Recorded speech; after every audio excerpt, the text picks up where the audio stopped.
all these parts. I've got to fix my skateboard. I'm fixing it. It's the bearings all broke and rusted, and it was horrible because I drove it through puddles even though you're not supposed to drive through puddles, and then I used WD-40 even though you're not supposed to use WD-40 because it just rusts, and now it's just super rusted and I gotta fix it, so I'm gonna do that. Life's been doing great. I just finished a trilogy of videos, which I'm really, really proud of. I've never really tried to set out and do, like, I'm gonna make a trilogy, I'm gonna make, like, a series, because that task always seemed kind of daunting to me, and I never wanted to limit myself to something. But if you're doing, like, a small project, it's really liberating, because you feel like, okay, I'm gonna set these rules for myself, and I'm gonna follow them. This rule was, alright, I'm gonna pick times when I went to a place in a body of water, put music by Dustin O'Halloran, and I like them. This is dirty. So something interesting's happened recently. I finished a film. I made a short film. I made a real life. God, this framing's horrible, isn't it? Maybe I can put you up here. Ooh. Yeah, look at that. Oh. Yeah, that was a bad idea. So you might not see my face here, but I finished a film. I made a real actual short film with scenes and characters and a beginning, middle, and end and a story, and I'm really kind of proud of it.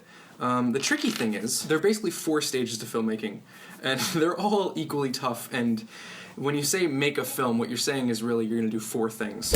1, you're going to plan what it's going to be, you're going to write it. 2, you're going to actually get together and shoot it. 3, you're going to edit it and assemble it.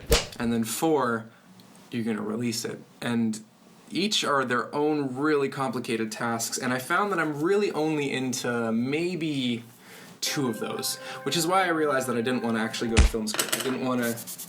I'm not completely in love with the process, which is a bit of a shame, but that's when I realized I wanted to be an actor instead, and I switched to acting school.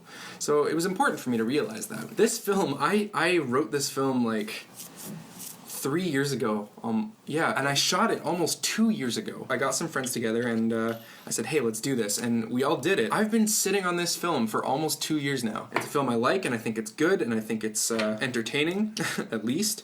I think it has a message, but I ran into a lot of problems during production because we had, the audio capture wasn't really working, some of the scenes weren't working out the way that I was envisioning them to, changed some things because of logistics, I missed a couple shots. Basically, the entire thing was a bit of a crapshoot. Mostly just because of me. I mean, I'm not going to blame anybody. Like, I was working with my friends who were all just doing exactly what I say, which is incredible, and I'm forever grateful for them. I trapped the nut in here.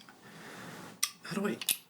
So I love my friends for being able to trust me and let me make a film I wanted to. And I ended up with some really pretty shots and some stuff that I was really proud of. However, some stuff that I was really unhappy with. Which is hard. It's hard to care so much about something and then realize that it's not going to be the way that you exactly wanted it. When I make a film, when I make anything really, I want it to be exactly the way that I envisioned it, which is a horrible mindset to have when you're directing a film. I'm just gonna cut this part out. You have to compromise. That compromise is like the entire game. You have to see what's going to work on the day and what you can't do with your vision and what your actors are maybe not capable of doing, or maybe even just it doesn't feel natural for them, and if they even tried to do exactly what you want, then it's just not going to be good. That's something I really had to accept. So check this out. I've rusted my bearings so badly that I have to pry them out, and I don't even know if it's going to be possible. Ugh, come on. Oh, hey, it worked. It worked! Most of the dialogue scenes were just not working, and I was finding that I was unable to use any of the audio that I wanted to use, and I was getting really frustrated with it, until I had an epiphany. I looked at the scenes that were good, the beginning, the middle, and the very end, and I realized, why don't I just reduce the film just to those sections? Why don't I structure the entire film just around the stuff that is actually good and usable? So basically I had to change the entire project. I had to cut out all of my dialogue scenes, and I just had the main crux of the story. I could still tell the story I wanted to, just with less scenes. I've just been realizing lately how important brevity is to art.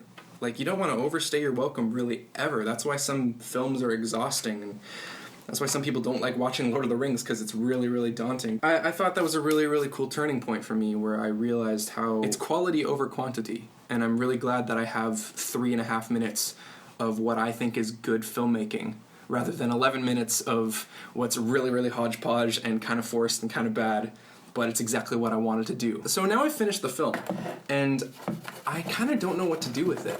I know I definitely want to upload it to this channel at some point, but the main question is, am I going to put it to a film festival? Film festivals require a lot of time, a lot of money, but I'm not in Toronto right now.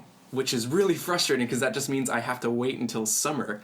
So after all this time of stressing out about what this film is and whether or not it's good, now I have to wait even longer to actually release it.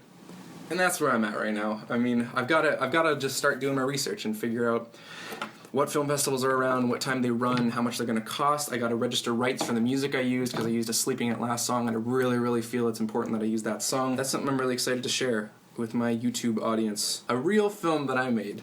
So I can't wait to show you guys that. It might not be for like a couple months or something, just because I have to. Most festivals like it if you premiered your film at that festival, so it might not get accepted if I put it up to YouTube first. So that's the next steps. I just gotta do the nitty-gritty, just like I'm doing right now. It's a metaphor, folks.